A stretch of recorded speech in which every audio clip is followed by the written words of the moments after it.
नमस्कार, स्वागत करते हैं। सूची 1 की समिति के विषय को सूची 2 से मिलाइए। टंडन समिति का पूंजी वित्तीयन से होता है, बिल्कुल सही है। एक ऑप्शन।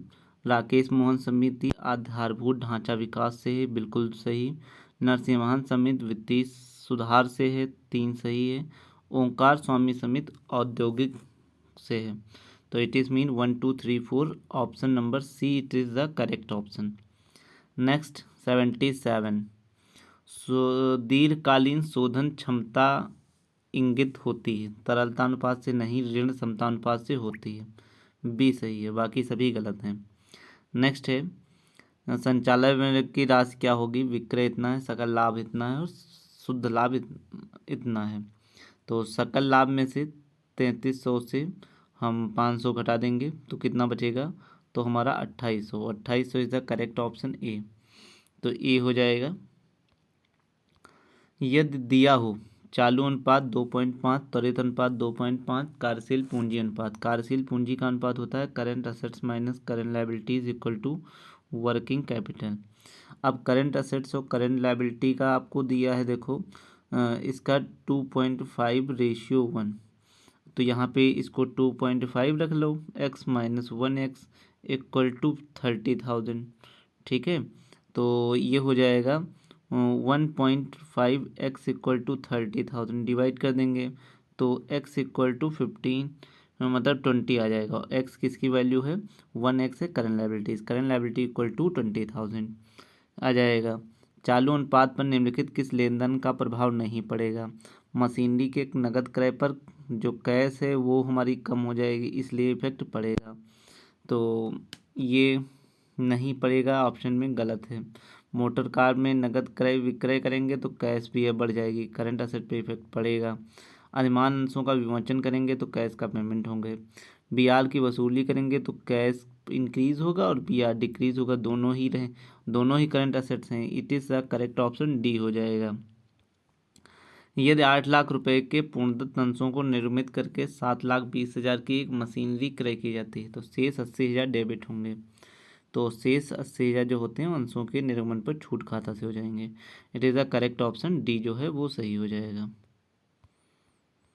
गैर व्यापारिक संस्थाएं तैयार करती हैं, कौन सा तैयार करती हैं। व्यापारिक खाते नहीं तैयार करती हैं, लाभ हानि खाते भी नहीं, आय व्यय खाता तैयार करती हैं, तो सी ऑप्शन सही हो जाएगा। आबा कंपनी लिमिटेड ने 10 रुपये प्रत्येक जिस पर 7 रुपये मांगे गए 20 अंशों को जब्त किया। उन अंशों में से सप्रार्थना आवंटन 5 रुपये का भुगतान किया। तो 5 रुपये का भुगतान किया, 15 अंशों को पुनर्निर्माण 6 रुपये प्रति अंश पूर्ण चुकता रूप में कर दिया। तो 15 × 5 जो है वो 75 हो जाएगा। ठीक है, और इसमें से 6 रुपये पर कर दिया तो 4 रुपये लॉस हो गया, इंटू 15 इक्वल टू 60 हो जाएगा। इसका मतलब 15 रुपये जाना चाहिए, 15 मतलब ए ऑप्शन सही है। नेक्स्ट है सूची 1 को सूची 2 से मिलाइए। प्रारंभिक व्यय कैसे होते हैं, वो स्थगित आयगम व्यय होते हैं। इट इज़ मीन पहले का 3 हो जाएगा। व्यावसायिक ऋण पर पूछा गया है, तो व्यावसायिक ऋण जो होगा वो ये पूछा गया है, तो व्यावसायिक ऋण जो होगा वो हमारा पर ब्याज हो जाएगा। यहाँ पर क्वेश्चन अधूरा है तो 1 हो जाएगा। जीवन भर का चंदा एक पूंजीगत प्राप्त हो जाएगी, 4 हो जाएगा। बैंक जमाओं पर ब्याज एक आयगत प्राप्ति, 2। 3142 is the correct option B. Next 2009 में चंदा प्राप्त है, 2008 में इतना, 2009 में इतना, 10 में इतना। 2009 का बकाया 700 है, तो 10,000 था ही, 700 इस साल का और बकाया है, इसका मतलब इस साल की इनकम 10,700 हो जाएगी। 10,700 करेक्ट ऑप्शन डी हो जाएगा। नेक्स्ट क्वेश्चन 500 की मशीनरी क्रय की गई किंतु क्रय खाते को डेबिट किया गया, तो ये लिपिकीय और क्षतिपूरक नहीं, ये एक सैद्धांतिक त्रुटि है, प्रिंसिपल है। It is a correct option B. लागत अंकेक्षण अनिवार्य है। लागत जहाँ पर निर्माण हो तो फुटकर खदान में नहीं, विनिर्माण कंपनियों में। It is correct option B. चालान पर माल का मूल्यांकन किया जाता है, ना तो लागत मूल्य पर ना बाजार मूल्य पर, मूल लागत में अनुरक्षण लागत को जोड़कर। It is correct option C जो है वो सही हो जाएगा। अगला है यह संचालक मंडल प्रथम, इसका सी, इसका बी। यह संचालक मंडल प्रथम अंकेक्षक की नियुक्ति की नहीं की है, तो प्रथम अंकेक्षक की नियुक्ति कौन करेगा? तो कौन करेगा ये पूछा गया है, और तब उसकी दशा में कंपनी की जो एनुअल मीटिंग फर्स्ट होगी उसमें होगा। तो 89 का ऑप्शन ए सही हो जाएगा। नेक्स्ट 90, एक कंपनी के प्रबंधन में गलत बयानी के लिए अंकेक्षक का दायित्व है, तो न दीवानी होता है, न संस्थागत संविदागत होता है, तो इसका डी हो जाएगा, 90 का डी। नेक्स्ट, आंतरिक अंकेक्षण के कार्य क्षेत्र निर्धारित किया जाता है। आंतरिक अंकेक्षण को नियुक्ति बोर्ड ऑफ डायरेक्टर बीओडी के द्वारा किया जाता है, तो अंशधारी सरकार तो होगा नहीं, कानून नहीं है, और वो पार्ट होते हैं प्रबंधक का। करेक्ट ऑप्शन बी हो जाएगा।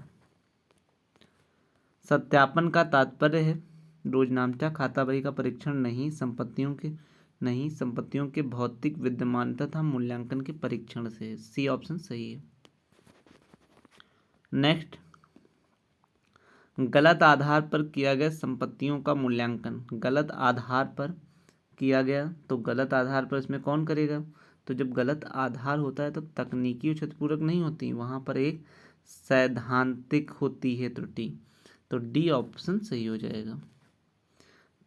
प्रबंध अंकेक्षण है, जो मैनेजमेंट है, तो वो खुद की इच्छा है, कराए या ना कराए, उसके पास है, ऐच्छिक है, आवश्यक नहीं है, तो ये सभी गलत हो जाएंगे। बी ऑप्शन सही हो जाएगा। प्रतिभूति प्रीमियम का प्रयोग हो सकता है, लाभांश प्रयोग के लिए नहीं हो सकता है, न तो अन्य व्यय के लिए होता है, ना स्थायी संपत्तियों के लिए। सही ऑप्शन हो जाएगा प्रारंभिक व्ययों के भुगतान के लिए।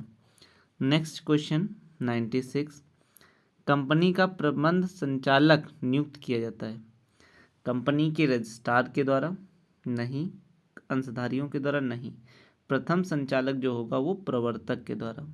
करेक्ट ऑप्शन सी। कंपनी के पार्षद अंतर्नियम को परिवर्तित किया जा सकता है, कब? साधारण प्रस्ताव से भी नहीं, विशेष नोटिस प्रस्ताव से भी नहीं, केवल विशेष प्रस्ताव से। करेक्ट ऑप्शन सी सही है। सूची 1 को सूची 2 से मिलाइए। आइए, तो सूची 1 को सूची 2 से मिला रहे हैं। एकल व्यापारी एक असीमित दायित्व होता है, 4। साझेदारी एक क्या होगी संविदात्मक संबंध, 3। सहकारी कमजोर वर्ग के लिए, 2। सार्वजनिक सीमित कंपनी जोखिम उठाने वाली बड़ी संख्या, 4, 3, 2, 1। ऑप्शन बी 98 का सही हो जाएगा। कंपनी अधिनियम 1956 के अंतर्गत एक निजी कंपनी में कम से कम होने चाहिए, तो एक ओपीसी कंपनी में 1 होना चाहिए, ओपीसी कंपनी में, प्राइवेट कंपनी में 2 और पब्लिक में 3, तो 2 संचालक। सी ऑप्शन सही है। कौन सा कंपनी का चार्टर कहलाता है? देन पार्षद सीमा नियम, मेमोरेंडम ऑफ एसोसिएशन। ए सही है। तो ये हमारे 25 क्वेश्चन थे, 20 क्वेश्चन अगले उसमें मिलेंगे। Thank you for watching. Please like, share and subscribe. Thank you.